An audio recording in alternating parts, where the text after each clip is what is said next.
ইনশাআল্লাহ বাংলাদেশের সংগ্রামী জনগণ আগামী 12 তারিখ তাদেরকে বুঝিয়ে দেবে।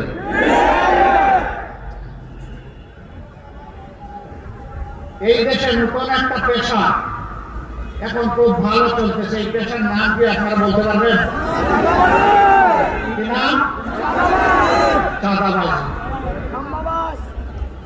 পেশা হবে একজন লোক অফিস আদালতে, মিল ইন্ডাস্ট্রি, সেক্টর কর্পোরেশনে, শিক্ষা প্রতিষ্ঠানে, দোকানে, সেখানে চাকরি করবে, অথবা নিজেই একটা ব্যবসা চালাবে।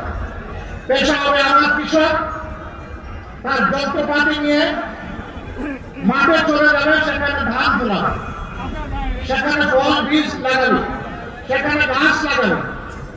পেশা হবে একজন শিক্ষিত যুবক, শিক্ষিত হয়ে দেশ মেরিটোক্রেসির বাংলাদেশ করবে, এটা হবে পেশা। কিন্তু নতুন পেশার জন্ম হয়েছে, তার নাম চাঁদাবাজ। আপনারা কেউ চাঁদাবাজের ভাই হইতে রাজি আছেন?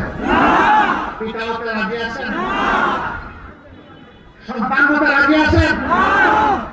মায়েরা বোনেরা এখানে আছেন, কেউ চাঁদাবাজের স্ত্রী হতে রাজি আছেন? মা হতে রাজি আছেন? বোন হতে রাজি আছেন? না। আজকের এই জনসভা থেকে আমরা